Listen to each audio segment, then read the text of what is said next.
हाँ,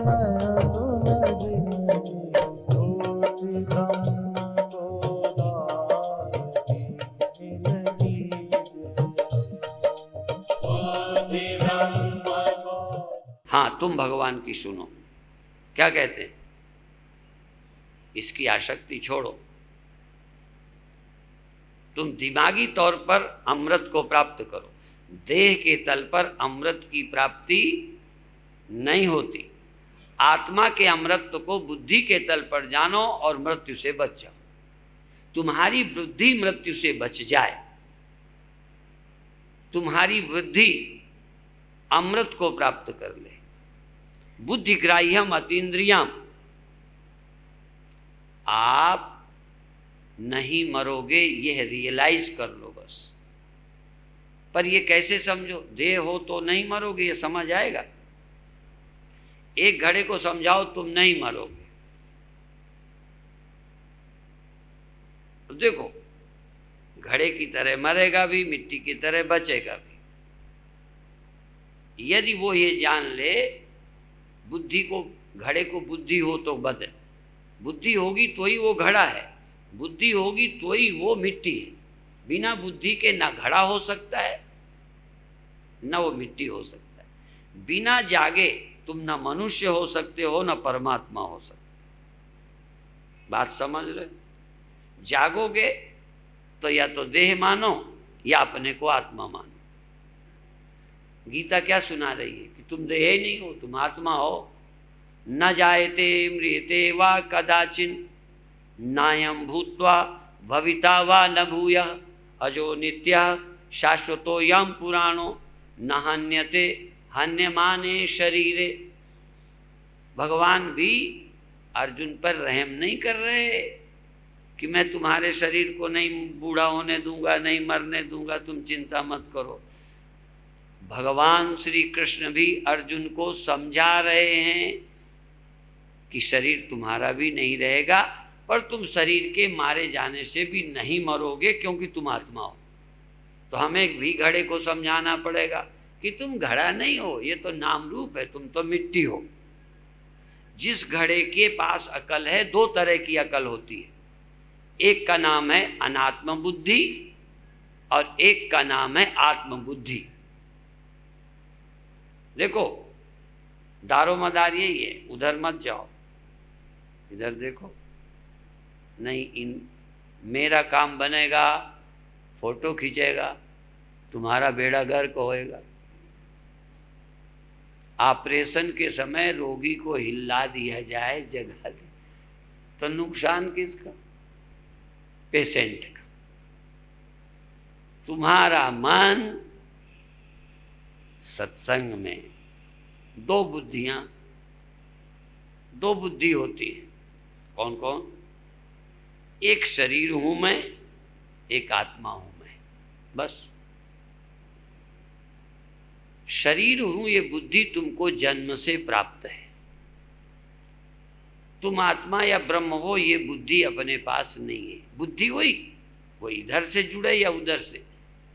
देहली का दिया, देहली में रखा दिया, वही इधर रोशनी करता है, वही अंदर की तरफ करता है। तुम अपनी वास्तविकता को समझो, तुम कौन हो। चैतन्य तुम कैसे जानोगे? अच्छा, ये एक बात और बता दो। स्वप्न में मान लो मेरी मृत्यु हो गई, हो जाती है कभी, स्वप्न देख लिया, तो स्वप्न में जब मृत्यु होगी तो उस मृत्यु का अनुभव और दुख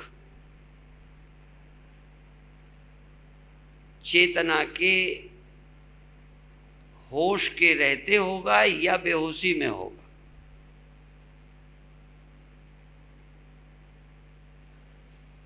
अच्छा, आप कभी गहरी नींद में, बेहोशी में कभी मरे हो? मर ही नहीं सकते। मरने के लिए भी थोड़ा तो होश चाहिए। मरने के लिए भी तो तुम्हारा होना जरूरी है। इसलिए स्वप्न में आप मरा अपने को देख सकते हो, पर गहरी नींद में तुम मरा अपने को बोलो, नहीं देख सकते। तो इसी तरह से मैं देह हूं, इस जानने को भी चेतना चाहिए। पर चेतना और बुद्धि ये भी जान सकती थी कि मैं चैतन्यता हूं, मैं देह नहीं हूं। तो हम हैं, पर हमको नहीं जानते, देह को हम जानते हैं। यही मौत है, यही जन्म है, यही दुख है। देह रहेगा, देह मरेगा, देहांत होगा, ज्ञानी का भी। लेकिन ज्ञानी का देहांत होगा, आत्मांत नहीं होगा। देहांत ये शब्द तो सुना है ना, फला व्यक्ति का देहांत हो गया। अब तो ये सब लोग भूल गए, फला आदमी मर गया, यही सीधा बोलते हैं। पहले के लोग कहते थे देहांत हो गया। पहले के लोग ये कहते हैं स्वर्गवास हो गया। देहवास छोड़ दिया, अब स्वर्गवासी हो गए, देहवासी नहीं रहे, माने मरे नहीं, देहवासी हुए। अब तो चूंकि समझ ही नहीं है, लोग कहते मर गए, पिताजी मर गए। तो पिताजी तो नहीं, तुम और मारे दे रहे हो। पिताजी तो स्वर्गवास हुआ, देहांत हुआ, शरीर छड़ दिता। पंजाबी लोग ने शरीर छड़ दिता, तो शरीर छोड़ा है कि मर गए? ट्रांसफर हो गया कि नौकरी से बर्खास्त हो गए? ट्रांसफर होना, बर्खास्त होना का एक ही अर्थ है, बोलो। पदोन्नति होना और नौकरी से हटा देना। लेकिन तुम तो एक ही बात बोले जा रहे हो। ये भी नहीं कहते कि इस जीवात्मा का ट्रांसफर हो गया, ये देह छोड़ के दूसरे देह में गया। पर चूंकि वो दिखता नहीं, कहाँ गया? यहां से गया तो दिखा, कहाँ पोस्टिंग हुई नहीं समझ में आया। यहां से गया तो मालूम पड़ता है, पर पोस्टिंग कहाँ गई, कहाँ हुई, वो दिखता नहीं। इसलिए चाहे मरा कह दो, चाहे ट्रांसफर कह दो, चाहे बर्खास्त कह दो, पता नहीं क्या कहोगे। जैसी जिसकी अकल होगी कहेगा। तो आपका क्या होगा? ट्रांसफर होगा, स्वर्गवास होगा, कि देहांत होगा, कि मरोगे? जा मरने से जग डरे, मेरे मन आनंद, मरने से ही पाइए पूर्ण परमानंद। जो लोग जानते हैं कि छुट्टी, कितना पढ़ने वाले लड़के भी छुट्टी में खुश होते हैं। विदेशों में तो 5 दिन ड्यूटी रहती है, 2 दिन छुट्टी, शनिवार इतवार। इसलिए पहले से प्रोग्राम बनाते हैं घूमने का। छुट्टी सबको अच्छी लगती है। अच्छे पढ़ने वाले बच्चे भी छुट्टी के नाम से खुश होते हैं। तो आपको छुट्टी मिलती है तो आप परेशान होते हो। यहाँ रहते हो, आपकी ड्यूटी है खाने की, पीने की, बनाने की, कमाने की। देह छोड़ा, छुट्टी, खाने की ड्यूटी खत्म, नौकरी खत्म, जरूरत है कुछ नहीं। तो छुट्टी आपको अच्छी लगती है कि बुरी? अपने मन की तैयारी बताओ। मेरी रुचि का उत्तर मत देना। मेरी पसंद का तो उत्तर यही होगा कि छुट्टी अच्छी है। हे भगवान, कब छुट्टी मिल जाए।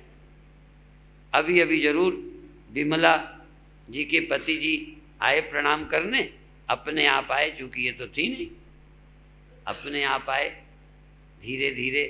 और एक हमारे ब्रह्मचारी उन्हें पकड़ के मेरे तक ले आए, प्रणाम किया, कहते बस अब आशीर्वाद दे दो। काहे का? छुट्टी का। अच्छा, ये आशीर्वाद मैं किसी जवान को दे दूं तो? देखो, अब जब परेशानी है, तकलीफ है ड्यूटी में, तो कई लोग कहते महाराज यहाँ से मुझे ट्रांसफर कर दो, एरिया अच्छा नहीं है। तो जब आदमी तकलीफ में होता है तो ट्रांसफर चाहता है या कहीं लाभ देखता है। आजकल लोग दे ले के भी ट्रांसफर करवाते हैं। पर उम्मीद हो कि अच्छी जगह मिलने वाली है। पर और ये भी एक है, कहते 3 जगहें ट्रांसफर में बता सकते हो चॉइस के लिए, ये या ये या ये, ऐसे। ये चलो सुविधा दे दी, अब बिना पूछे ही कहाँ पटक देगा, ये भी एक समस्या है। एक दुख का कारण ये है कि बर्खास्त तो नहीं करेगा, पर पता नहीं इंटीरियर में कहीं पटक दे जहाँ कमाई भी ना हो, तो आपको यहाँ से कहीं पटका भी जा सकता है। ये एक डर तो है कि चलो यहाँ से तो हटाएंगे, मरेंगे नहीं, पर जाने कहाँ भेजेगा, एक दुख का कारण है। पर फिर भी जब यहाँ चुनाव हो सकता है कि आप अपनी पसंद की 3 जगहें बताओ, एक नहीं 3 बताओ, उसमें से सरकार निर्णय करेगी कि तुमको कहाँ भेजना। तो आप अपनी पसंद बताओ कहाँ जाना चाहते हो। उसी पसंद में एक का नाम स्वर्ग है, एक का नाम अच्छा अगला मनुष्य जीवन है, जहाँ हम इस बार से भी अच्छा काम कर पाएंगे। इस बार बने तो मनुष्य हैं, पर गरीब बन गए हैं, शरीर ठीक नहीं मिला है, परिवार अच्छा नहीं है, इसलिए हे भगवान अगले बार हमको मनुष्य बना दो। उसमें ये भी हो सकता है कि पहले तो लोग कहते थे हमको स्त्री न बनाना, पुरुष बना देना, तो देखो मनुष्य दोनों हैं, पर कहीं कहीं क्या है, स्त्री होना भी जैसे स्वतंत्रता की कमी है। जहाँ चाहें सत्संग में, जब चाहें सत्संग में, जब चाहें गुरु बनाना अच्छा नहीं समझा जाता। अभी विमला जी भी बता रही, जब हमने पढ़ा है, पढ़ाई की है, तो घर वाले नहीं चाहते थे, तो प्राइवेट पढ़ा है, बड़ी झंझट है। और ये आदमी को पढ़ाना चाहो तो पढ़ने को तैयार नहीं। तो एक अच्छाई है पुरुष बनने में, लेकिन एक बुराई भी है। एक बार हम किसी जेल में प्रवचन करने गए, 2500 कैदी सुनने आए। 2500 सतना में नहीं आए, क्योंकि स्वतंत्र हो। जेल में वो परतंत्र थे, जेलर ने आदेश दिया, सब इकट्ठे हो गए। इससे तो गुलामी अच्छी थी, एक के डंडे से जाते जाओ सुनने। यदि किसी के आदेश से होता तो ज़्यादा सतना में लोग आते। तुम्हारी स्वतंत्रता है, कहीं तो बहानेबाजी करेंगे, हमें खबर ही नहीं मिली। ये देखो चला के खबर मिली है, फिर कई कहेंगे हमें पता नहीं, हमने सोचा कोई आए होंगे, कोई आए होंगे। अब हम अच्छे हैं या बुरे हैं, जेलर ने कहा, उनके बाप को सुनने आना पड़ा। तो कहीं कहीं पराधीनता भी अच्छी होती है, पर फिर भी मनुष्य सोचता है कि अगला जन्म थोड़ा ऐसी परिस्थिति में होवे कि जहां हम अपने जीवन को अच्छा बना सकें।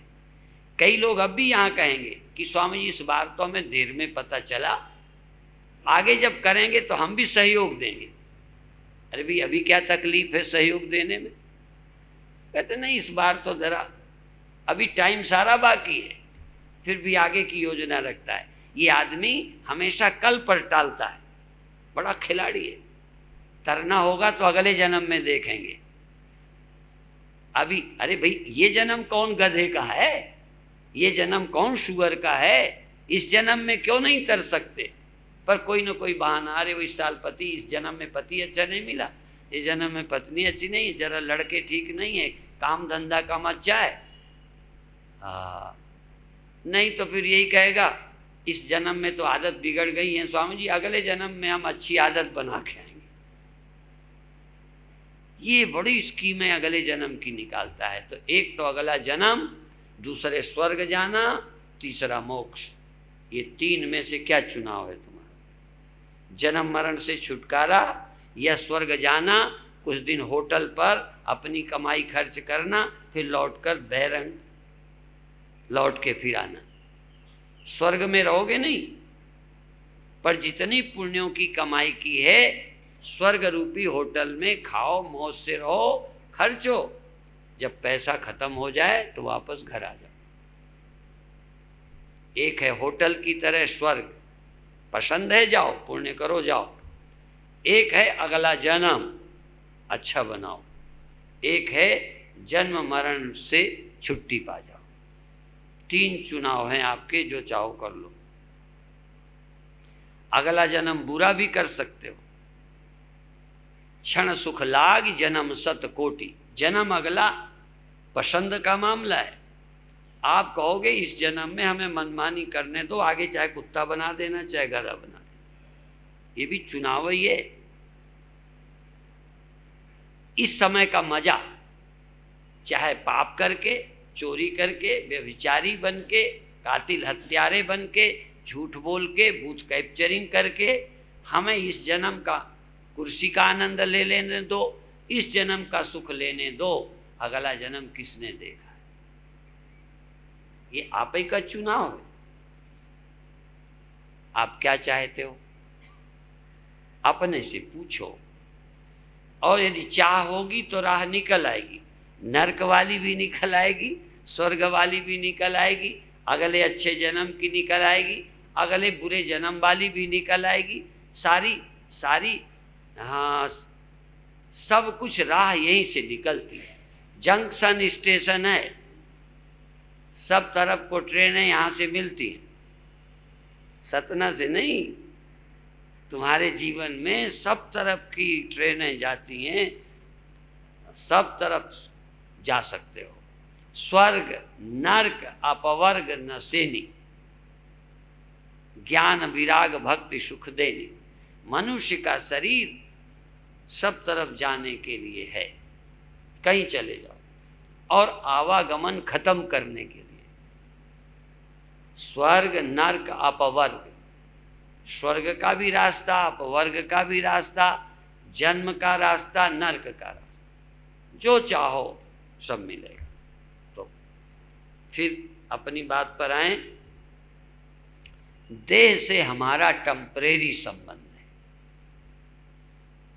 और रिलेशन पति पत्नी का भी और टेम्परेरी है, देह से भी ज़्यादा टेम्परेरी। आजकल तो इसी जन्म में सब छूट जाता है। ये तो कम से कम मरने तक मेरे साथ रहेगा। पाश्चात्य देशों में तो एक जीवन में कितने परिवर्तन हो जाते हैं, पतियों के पत्नियों के परिवर्तन।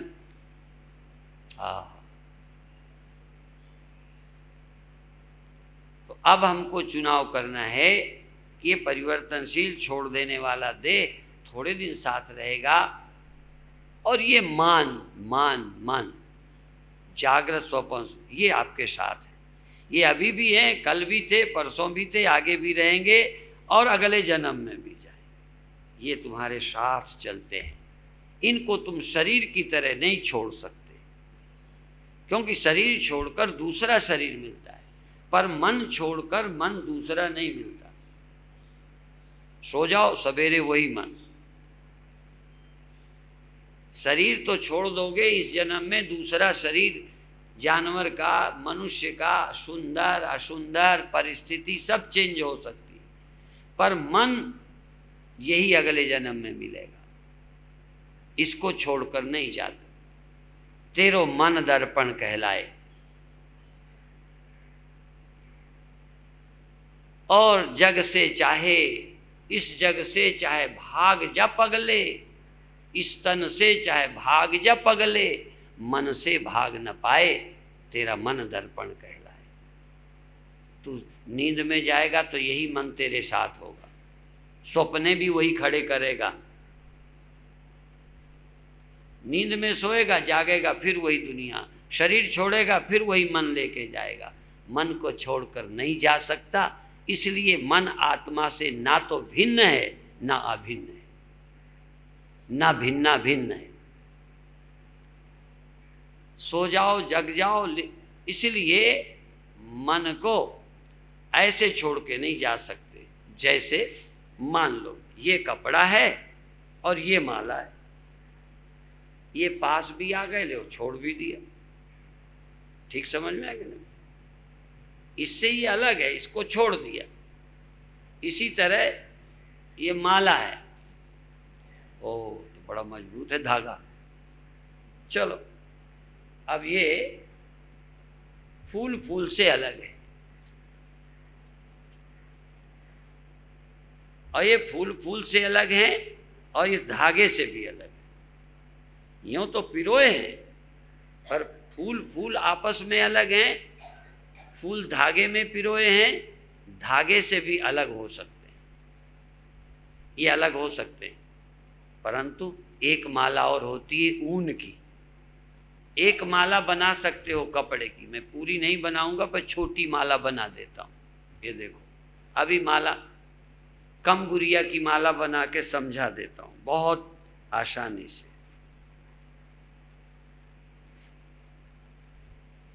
तो बन गई माला, ठीक है, ये माला बना दी। अब इसके धागे से हर गांठ, हर फूल की माला अलग, हर फूल अलग अलग, और धागे से भी अलग कर दिया। ऐसे साधारण तो अलग नहीं हुई पर हो गई। अब जरा देखो ये माला है, इसमें से मैं इन मनकों को अलग करना चाहूँगा। ये समझो फूल है, ये समझो धागा है। माला तो बन गई पर देखो ये गई, अलग हो गई ना। धागे की और फूल की तरह जैसे अलग कर दिया, इस कपड़े से गांठ को मैंने अलग कर दिया कि नहीं? बोलो, जानबूझ के धोखा दे रहा हूं। इस माला से इस माला के धागे से इस फूल को अलग किया, ये अलग है कि नहीं है? बोलो, इनसे अलग कर दिया, इससे भी अलग कर दिया ये, और मैं तुमको 1,00,000 रुपया दूंगा, इस गांठ को इस कपड़े से अलग करो, बताओ कहाँ है? हो गई अलग। फूल तो अलग करके मैंने दिखा दिया तुम्हारे सामने, और कहो तो औरों को भी अलग करके दिखा दो, कर दिया ना अलग धागे से। इस फूल को इस फूल से ऐसे भी अलग है और भी अलग कर दिया। तो देह तुमसे अलग किया जा सकता है, पड़ोसी तुमसे अलग किया जा सकता है, पति तुमसे अलग किया जा सकता है, तुम्हारे मन को तुमसे कभी अलग नहीं किया जा सकता। हाँ, थोड़ी देर रहे, थोड़ी देर ना दिखे, पर अलग नहीं जा सकता। गांठ अलग चली गई तो बताओ कहाँ गई? मैं तुम्हें इनाम दूंगा।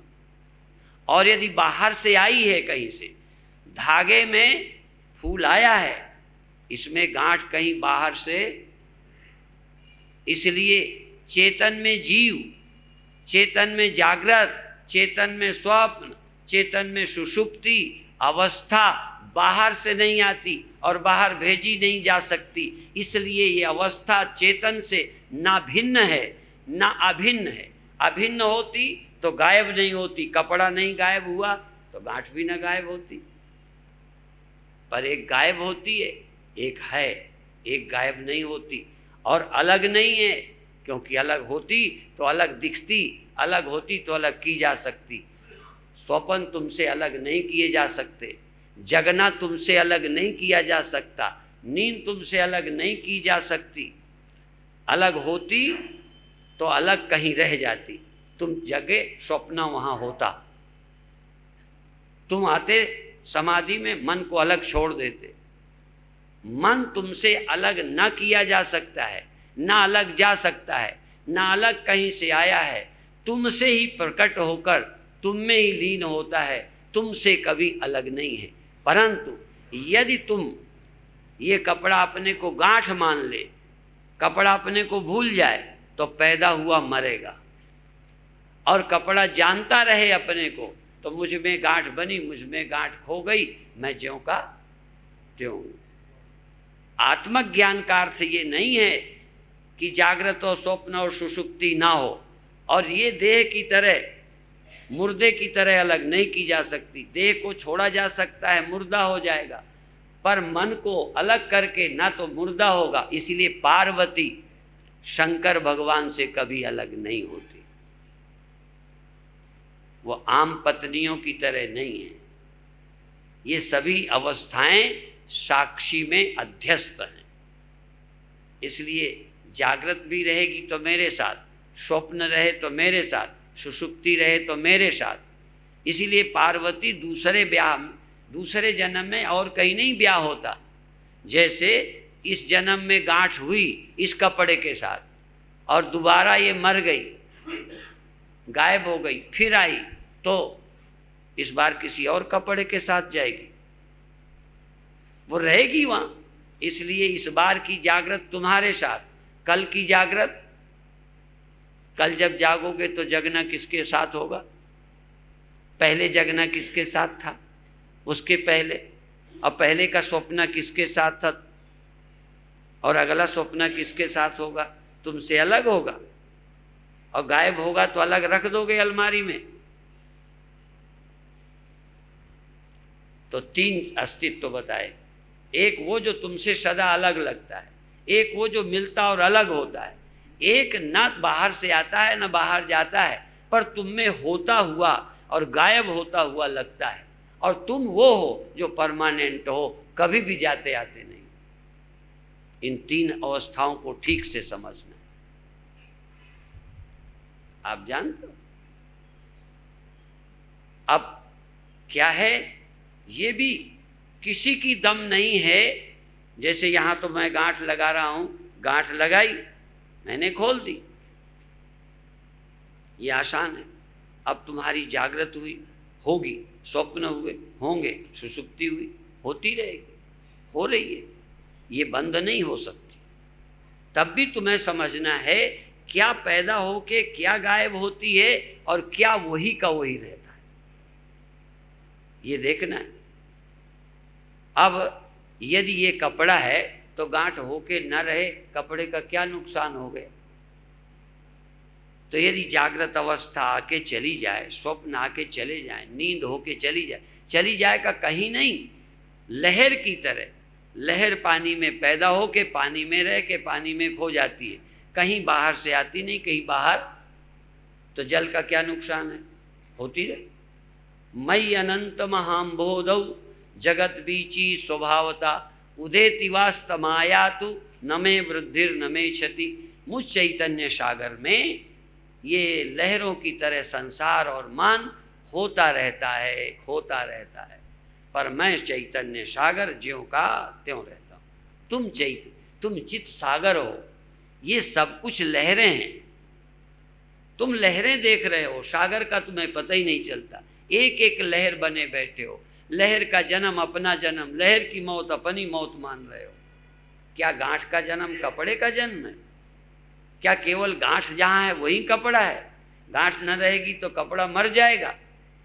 जैसे ये क्लियर होना जरूरी है, ऐसे इस जगत में तुम कुछ भी नहीं कर सकते, तुम्हारे हाथ में कुछ नहीं, सिर्फ परमात्मा का स्मरण करना या विस्मरण में रखना, बस तुम्हारे हाथ में इतना ही है।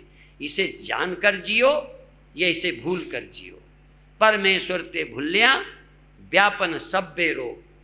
परमात्मा का विस्मरण सब दुखों का कारण है, सत्य का स्मरण। इसलिए क्या है? बोले सो बोलो, और आगे क्या बोले? बोले सो निहाल। क्या बोले? सत श्री अकाल। सत बोले, अकाल बोले तो निहाल हो जाए। अब देखो ये बोलता है हम पैदा हुए, हम मर जाएंगे, ये काल बोलता है। अकाल बोले कि इनके होने से क्या हुआ, इनके न रहने पर क्या, ये तो सत है। जो पैदा ही नहीं होता, मरता नहीं, उसका नाम है सत। सत वो है जो पैदा नहीं होता, सत वो है जो मरता ही नहीं। तो जो सत श्री काल बोलेगा वो निहाल हो जाएगा, धन्य हो जाएगा। बोलने से निहाल हो जाए। तुम सत हो क्या, तुम चित हो क्या, तुम आनंद हो क्या, निहाल हो जाओ। तुम पैदा नहीं हुए, पैदा हुआ दिखते हो, वो भी दिखते हो और ये दिखते रहोगे। यदि देखने की अकल ना हो तो पैदा हुआ ही देखोगे, मरता ही देखोगे। तुम अजन्मा अविनाशी नहीं देख सकोगे। यदि देखोगे तो गुरु की कृपा से ही देखोगे। जो 100 चंदा उगमे सूरज चढ़े 1000, एते चानन होंदियां गुरु बिन घोर अंधार। गुरु बिन घोर अंधार, गुरु बिन समझ ना आवई, गुरु बिन सूरत न सिद्ध, गुरु बिन मुक्त न पावे। ये समझाएगा कौन? तुम्हें तो जन्मना दिखता है, मरना दिखता है, जगना दिखता है, सोना दिखता है, साक्षी दिखता है, गांठें दिखती हैं, कपड़ा गायब, लहरें दिखती, सागर गायब। जो सत्य है उसका पता नहीं, जो असत्य है वही दिखता है। जो पैदा हो, सृष्टि दिख रही, परमात्मा नजर नहीं आ रहा। आपने कभी परमात्मा भी देखा? सुनते हो, होगा, जगत देख रहे हो। जैसे जहर खा के मरे हुए लोग देखे हमने, अमृत पी के अमर होता कोई देखा ही नहीं। आपको तो मिले होंगे सतना में। जहर पीने वाले जहर देखा, जहर खाने वाले देखे, जहर से मरने वाले देखे, पर अमृत को पीने वाले नहीं देखे। और यदि पिया होगा तो बचे नहीं दिखे, क्योंकि ना तो पीता नजर आता है और ना बचना नजर आता है। जो बचता है वो जानता है, कोई जाने नहीं सकता बचा कौन। कबीर बचे क्या, नानक बचे क्या, कौन बचा? बचा नजर ही नहीं आता। और देखो आपके यहाँ गंगा नजर आती है, जमुना नजर आती है, और कई बार कुंभों में गए हो, प्रयागराज नज़दीक है, आप गए होगे, आपको सरस्वती भी मिली है। देखो कितने गप्पे हैं, ये हिंदू कितना गप्पी है, कितना झूठ बोलता है। तीसरी नदी आज तक हमें तो दिखी नहीं, तुम्हें तो मिली होगी। जन्म दिखा, मरण दिखा, ये दिखा, वो दिखा, जगत दिखा, जगदीश अभी तक दिखाई नहीं। तो नहीं दिखा इसका मतलब है नहीं। इसलिए सरसई ब्रह्म विचार प्रचारा। सरसई क्या है? ब्रह्म विचार। जगत विचार नहीं, देह विचार नहीं, स्त्री विचार नहीं, पुरुष विचार नहीं, पत्नी विचार नहीं, पति विचार नहीं, दुकान विचार नहीं, ब्रह्म विचार। और सब कुछ नजर आता है, पत्नी, पति, लड़का, बच्चा, ब्रह्म भी कहीं पता चलता है। इसलिए सरस्वती क्या है? ना भी हो वहाँ तो भी हमें समझाने के लिए कि जैसे दो नदियाँ नजर आती हैं, तीसरी नहीं। ऐसे ही जन्म और मरण लगता है, सृष्टि लगती है, अवस्थाएं लगती हैं, साक्षी मालूम नहीं पड़ता, पर छिपा है, छिपा है। उसी को देखने के लिए सत्संग है। और प्रयागराज सत्संग क्या है? वो जड़ प्रयागराज है, जड़ जंगम, ये जंगम चलता फिरता चैतन्य प्रयागराज है, वो भी प्रयागराज। यहाँ भी ये प्रयागराज है। यहाँ कर्म का सिद्धांत ये जमुना नदी है, उपासना का सिद्धांत, भक्ति का सिद्धांत गंगा नदी है, और ब्रह्म ज्ञान ये सरस्वती है। तो जैसे सरस्वती का विश्वास करते हो, ऐसे यहाँ साक्षी का अनुभव करो। बिना गुरु के आत्मा नहीं मिलेगी। स्वप्न मिलेंगे, जागृत मिलेगा, ये जो मिलेगा जाएगा, जो परमानेंट है वो मिलता ही नहीं। ये गजब की बात। इसलिए इस आत्मा का विचार जीवन को धन्य बनाता है। वैसे समय हो गया, पर 5 मिनट एक छोटा सा प्रयोग करिए। छोटा सा तर्जनी उंगली से अपनी आंख बंद करिए, अपने ध्यान को पूरा आंख पर ले जाइए और अंगूठे से कान बंद करिए। श्वास लंबी लीजिए और रोकिए और थोड़ी देर में छोड़िए। पर श्वास लेते में, रोकते में और निकालते में ध्यान आज्ञा चक्र पर, जहाँ शिव की तीसरी आंख रहती, थर्ड आई, तीसरी आंख दोनों भावों के बीच, राधा स्वामियों का तीसरा तिल, योगियों का आज्ञा चक्र। देखिए, श्वास लंबी लीजिए, थोड़ी देर रोकिए, बेचैनी ना होने दीजिए, फिर लंबी छोड़ दीजिए। पर पूरा ध्यान दोनों भावों के बीच में, आँखों के पीछे, भीतर देखिए। बहुत अच्छे।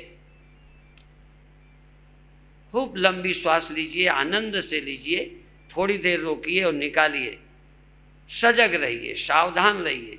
समझो मेरे आँख है और कुछ है ही नहीं। आँख आँख आँख, दृष्टा हो जाइए, दृष्टा हो जाइए, बिल्कुल चेतन चेतन। तुम देख रहे हो, कुछ दिखता है नहीं दिखता है, देख तुम रहे हो, पहला ध्यान तुम देख रहे हो, भीतर से तुम देख रहे हो, पूरी सावधानी, भीतर देखो। आहा, आंख की पलक के जोड़ बंद रहें, आंख के ऊपर दबाव नहीं, आंख के जोड़, पलक के जोड़ बंद करो और थोड़ी देर 1-2 बार और श्वास लीजिए, रोकिए और फिर धीरे से श्वास छोड़िए, पूरा अंदर रखिए और 1-2 बार के बाद श्वास को नॉर्मल चलने दीजिए, जैसी चले चलने दीजिए और आंखों के पीछे ऊपर की ओर देखिए। दूसरा, आंखों के पीछे ऊपर की ओर देखिए थोड़ी देर। और अब आधा मिनट और पूरा मन एकाग्र करिए। आधा मिनट का सेकंड भी बर्बाद मत करो, 1 सेकंड को इधर उधर मत देखो, वहीं देखो, वहीं देखो, वहीं देखो। कुछ दिखे तो देखो, कुछ न दिखे तब भी ये देखो कि मेरी आंख खुल रही है, भीतर की आंख। अंदर के पट तब खुलें जब बाहर के पट दे, बाहर की आंख बंद करोगे तो भीतर की खुलेगी। आप अंदर देखो, अंदर देखो, अंदर देखो, बहुत अच्छे। और अब धीरे से हाथ को हटाइए, आंख नहीं खोलिए, हाथ हटाइए, आंख नहीं खोलिए, बहुत अच्छे। और 1 मिनट शांत बैठे रहिए, अपनी चेतना पूरी आंखों पे रखिए।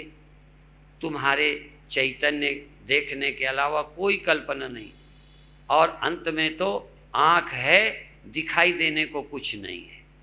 मेरी अंदर की आंख तो है, देख तो रहा हूं, पर कुछ भी दिखाई नहीं देता। कुछ भी देखना अच्छा नहीं, कुछ दिखाई ना देना। मैं जानने वाला हूं, कुछ जानने में ना आना, मैं हूं और कुछ भी नहीं। बहुत अच्छे। अब बंद, अब आप छोड़ दीजिए। कुछ समझाना जरूरी था जिससे आपको लगे कि हमको इस मार्ग में चलना है, जानना जरूरी है। बिना इस ज्ञान के कुछ होने वाला नहीं, चाहे कुछ भी करो। और ज्ञान बिना ध्यान के पता नहीं चलने वाला, इसलिए ध्यान भी जरूरी है। ज्ञान और ध्यान, ज्ञान ध्यान से होगा। सुनो फिर ध्यान करो, ध्यान करो फिर सुनो, तो ये बात स्पष्ट होगी। ध्यान और ज्ञान दोनों एक दूसरे के पूरक हैं। ओम शांति शांति शांति।